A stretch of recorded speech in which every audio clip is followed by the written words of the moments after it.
Salam, selamat pagi dan salam sehat buat kita semua. Dan kembali kita di channel TBK Kajabiter Tinambunan di hari yang ke-72. Dalam hal ini adalah versi bacaan pagi dan malam. Dan tadi kita sudah sampaikan firman Tuhan pada hari ini. Sekarang kita lihat dalam bacaan pagi dan bacaan malam. Bacaan pagi diambil dari 1 Samuel pasal 23 ayat 1 sampai dengan 13. Nah, di sini perikop ini mengatakan bahwa Daud menyelamatkan kota Kehila. Apa makna perikop yang disampaikan dalam pasal 23 ayat 1 sampai 13 ini? Dapat kita simpulkan sebagai makna daripada perikop ini adalah kita melihat bagaimana Daud merespon petunjuk Tuhan untuk menjalankan ketika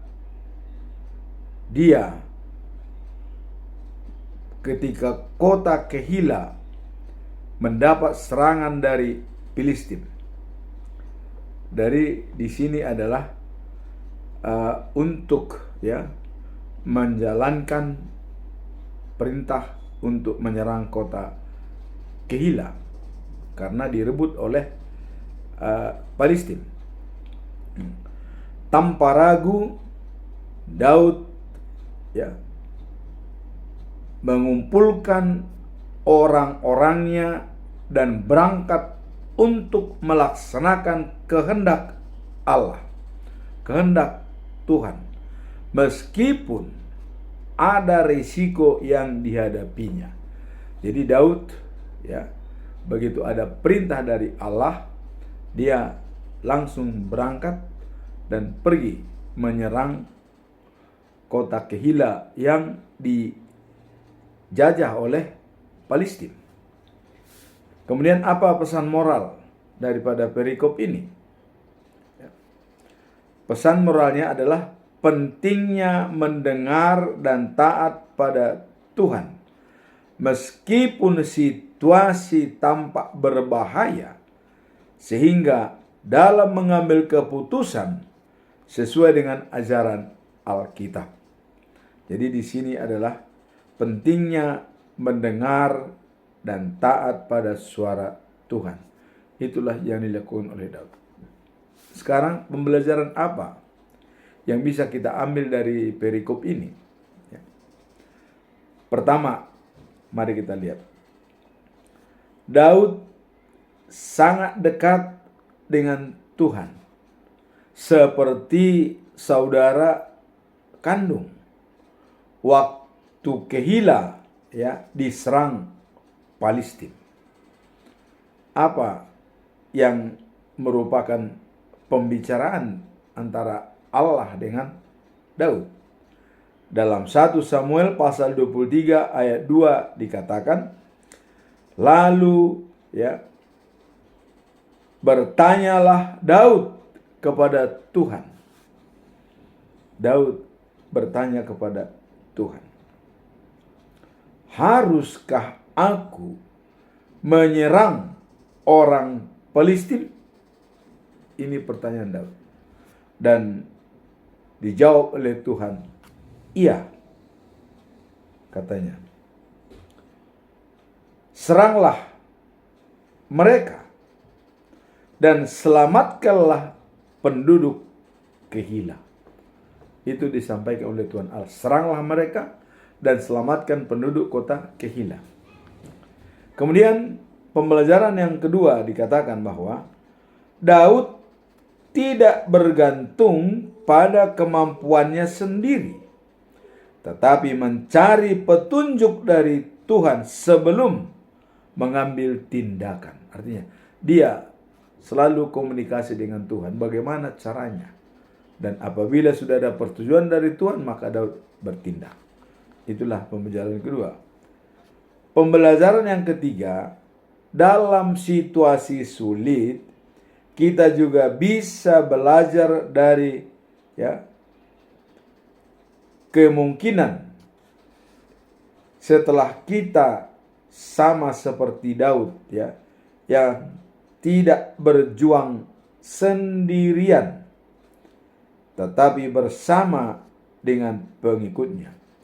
Jadi dalam situasi sulit kita juga bisa belajar dari kemauan dan Daud dan komunikasi setelah kita sama-sama seperti Daud. Jadi komunikasi setelah kita sama seperti Daud yang tidak berjuang sendirian tetapi bersama pengikutnya. Jadi ada dalam situasi sulit dia tetap berkomunikasi dengan Tuhan Allah. Nah, kemudian pembelajaran yang keempat dikatakan 1 Samuel pasal 23 ayat 10 sampai 12. Nah, jadi Saul ini adalah mengetahui bahwa Daud berada di Keila. Nah, sehingga Saul merencanakan untuk menyerang Daud. Nah, kemudian di sini Daud berkomunikasi dengan Tuhan Allah. Apa yang dilakukan? Karena dia sudah tahu dari para pengawal-pengawalnya bahwa dia akan diserang oleh Saul dan sudah mengumpulkan tentaranya untuk berangkat ke kota Keila karena dia tahu di situ ada Daud. Nah, kemudian bicaralah Saul meminta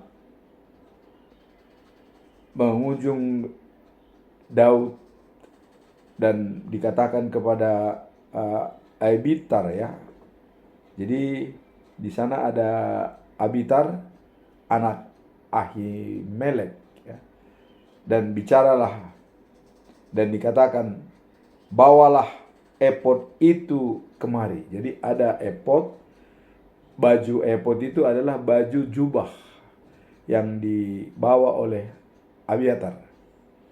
Nah, bawalah efod itu kemari. Lalu berdoalah Daud, Tuhan Allah Israel, dia mengatakan, aku mendengar bahwa Saul berniat untuk datang ke Keila dan menghancurkan kota itu karena aku hambamu. Inilah yang disampaikan oleh Daud kepada Tuhan. Jadi Saul berniat untuk menyerang kota Keila karena Saul tahu bahwa itu sudah dikalahkan oleh Daud. Nah, inilah yang disampaikan oleh Daud kepada Tuhan Allah. Nah, kemudian apa yang mau kita lihat? Bertanya Daud kepada Tuhan, benarkah kabar yang kudengar itu, Tuhan? Jadi sangat-sangat dekat dengan Tuhan. Ditanya, benarkah berita yang kudengar itu, Tuhan? Kata Daud. Tuhan menjawab, iya, benar. Saul akan datang. Lalu tanya Daud lagi, apakah warga kota Keila akan menyerahkan aku dan anak buahku kepada Saul? Jadi ditanya oleh Daud. Dia sudah berada di kota Keila. Tapi apakah nantinya kota Keila menyerahkan aku dan anakku kepada Saul?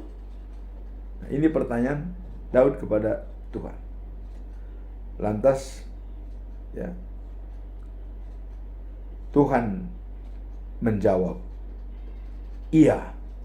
Wah, jadi kalau memang diserahkan karena Saul sudah merencanakan membunuh Daud, ya pasti akan terbunuh. Itu sudah jelas Nah, akhirnya dikatakan oleh Allah, iya, Daud tinggalkan kota Keila dan Saul batal mengunjungi kota Kehila. Jadi diperintahkan tinggalkan kota Kehila, dan Daud kabur dari kota Kehila. Dan begitu didengar oleh Saul bahwa Daud sudah kabur, maka Saul pun tidak lagi jadi menyerang kota Kehila.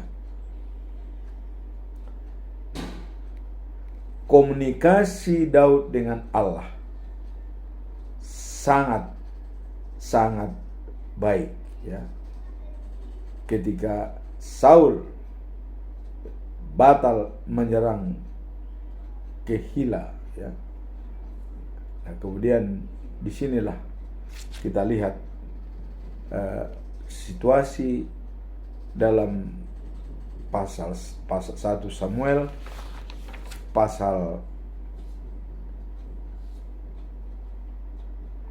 23 ayat 1 sampai 13 ini adalah pergumulan Daud tentang merebut kota Kehila, dan akhirnya, ya, Raja Saul hendak menyerang Daud, tapi Daud meninggalkan kota itu sehingga tidak jadi Saul menyerang kota Kehila ditempati oleh Daud. Nah, kemudian kita masuk dalam bacaan malam, diambil dari 1 Korintus pasal 7 ayat 1 sampai dengan 16. Nah, ini kalau kita lihat perikopnya adalah, ya, pertanyaan-pertanyaan tentang perkawinan. Jadi di sini antara perkawinan suami istri, apakah layak kalau mereka bercerai, atau mereka harus rukun, atau bagaimana? Nah, di sini kita lihat apa makna daripada perikop ini. Mari kita lihat, ya. Paulus, ya, membahas berbagai aspek mengenai pernikahan. Jadi yang dibahas itu adalah kesucian dan hubungan antara suami istri. Dalam konteks ini penting untuk memahami peran dan tanggung jawab dalam pernikahan, serta bagaimana cara mengatasi tantangan yang mungkin muncul, ya, khususnya dalam menjaga, ya, keutuhan rumah tangga. Inilah yang dibahas oleh Paulus dalam perikop ini, menjaga kesucian dan keutuhan rumah tangga. Kemudian apa pesan moralnya? Pesan moral daripada perikop ini adalah Paulus mengingatkan agar pasangan tidak bercerai jika mungkin, agar pasangan, ya, demi menjaga keutuhan dan kesatuan keluarga. Jadi sekaligus, ya, menyatakan bahwa jika bercerai, nah ini ada, kalau memang tidak mungkin untuk akrab lagi, bersatu, jika bercerai, ada pandangan yang diberikan oleh Paulus. Jika bercerai, mereka harus tetap tidak menikah. Wah, ini suatu pesan yang sangat-sangat dalam ini. Jadi kalau mereka bercerai, disarankan tuh tidak menikah lagi. Bercerai, udah bercerai, tapi tidak lagi menikah. Ini yang disarankan oleh Paulus, ya. Nah, Paulus menyatakan, aku mengatakan bahwa berdamai atau berdamai dengan mereka kembali, sehingga bisa disatukan, ya, dengan pasangan mereka. Jadi berdamai kembali. Dan tadi dikatakan tidak boleh kawin. Nah, kemudian dikatakan berdamai dan bisa kembali. Itulah yang disarankan oleh Paulus, artinya pesan moral daripada Paulus. Sekarang apa pembelajaran dalam perikop ini? Ya. Nah, kita melihat pernikahan adalah sebuah panggilan dari Tuhan. Jadi pernikahan itu memang atas perintah Tuhan. Artinya dan jadi punjung jolmai hubai pesada pangurupina. Artinya tidak boleh manusia itu sendirian, tapi harus ada pembantunya. Itulah merupakan pengarahan daripada Tuhan. Artinya manusia itu memang harus bernikah dan pernikahan dan juga punya keturunan. Itu maksudnya, supaya mereka bisa punya keturunan. Nah, kemudian dalam pembelajaran kedua, meskipun ada perbedaan dalam hubungan tersebut, seperti yang dihadapi oleh orang-orang percaya, ya, tetap ada prinsip dasar bahwa suami dan istri saling memiliki tanggung jawab dan ya bertanggung jawab satu sama lain. Jadi ada tanggung jawab moral dari suami istri. Karena ya perbedaan situasi dan tantangan seperti yang dihadapi oleh orang-orang percaya ya di komunitas, tetap ada prinsip dasar bahwa suami dan istri saling memiliki dan bertanggung jawab satu sama lain. Jadi ada pertanggungjawaban dan hubungan intim dan saling menghormati. Itu yang harus dijaga oleh suami istri dalam menjalankan perkawinan. Kemudian pembelajaran ketiga, Paulus menjelaskan bahwa suami dan istri memiliki hak dan ya keinginan satu sama lain. Jadi memiliki hak dan kewajiban satu sama lain.